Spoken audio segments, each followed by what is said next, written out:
Hey guys, what's going on? Welcome back to another edition of Raider Sports. How are we doing today? So, I just got over the unmentionable virus. So, unfortunately, I haven't yet been able to talk about Alabama dropping and Penn State losing. And if you guys know, I'm from, Pennsylvania. I live in Pennsylvania. I'm from Illinois. So, when I hear Penn State losing, and being ranked, number 4, and everybody's thinking, oh, Penn State's on top of the world. I love it. I just love it when they plummet like that. But I haven't been able to enjoy it because, for the most part, I've been coughing my lungs out. So that's what's been going on with me lately. And there has been big news. And finally, I feel good enough to share it. So we all know Colorado State and Air Force rejected the AAC's invite, along with Boise State and along with San Diego State. But the reason for the Air Force doing it is because they had big donors who were vehemently against the move, and they also didn't want to give up regional partnerships with Wyoming and New Mexico. And now it seems like the Conference USA is like, oh my God, we're going to get raided again. We need to figure something out. So Conference USA today sent a letter to the AAC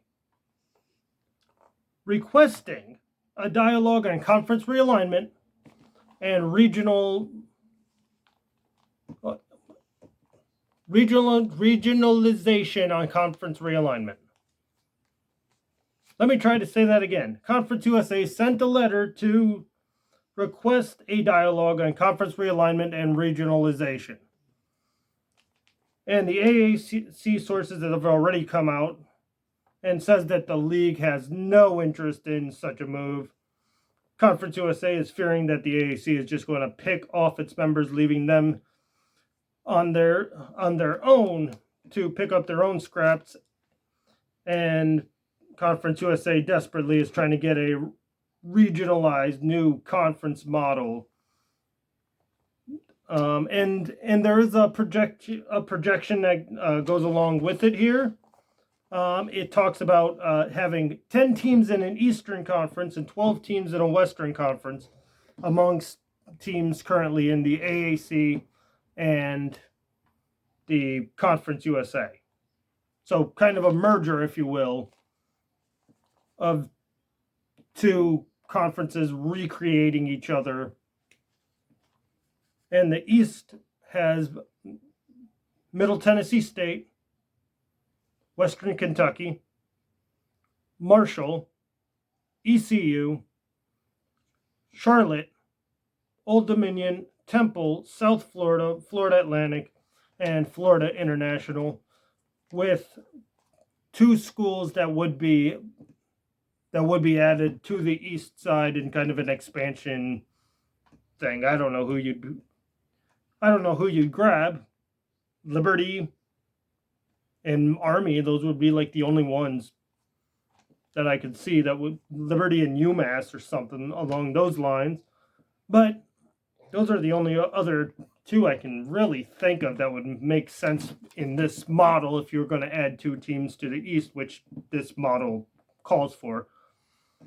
And in the west, you have UTEP, North Texas, SMU, Texas San Antonio, Rice, Tulane, Tulsa, Louisiana Tech, Southern Miss, UAB, Memphis, and Wichita State, which I don't think Wichita State's going to get a football program anytime soon, so I think they're just added on there because they're a basketball-only member of the AAC. But it would have been a really interesting thing to see if they couldn't, at least get the dialogue going. But the AAC has already come out, like pretty much as soon as they got the letter, they pretty much came out and said, we're completely against this. Oresco's not going for it. The Sun Belt has already said, don't bother us with this. We're not interested in that either. Because the Sun Belt and the AAC feel like their heads are a mile ahead of Conference USA. They feel like they don't have to do business with the Conference USA, and that the Conference USA is pretty much on its own, and that the Conference USA is pretty much on its own. and that UAB is now in Florida Atlantic are now the big prize to be won, and they don't have to share other resources with CUSA, but when they could just grab the best and leave the rest. And that seems to be the way, that things are going. But yeah, unfortunately, Saturday I was so dying of COVID. Oh, sorry, the unmentionable virus, that I was able to, watch Alabama, and I was able to watch Penn State, but I wasn't able to talk about it because I couldn't get over, 20 seconds without coughing up a lung. So, and I was pretty bad on that day. But now things seem to have cleared up for me. So, guys, thank you, for, your support on this. And thank you guys for everything, all your comments and everything. Let's just get back to it. Happy and healthy. This is Ken Raiders signing out.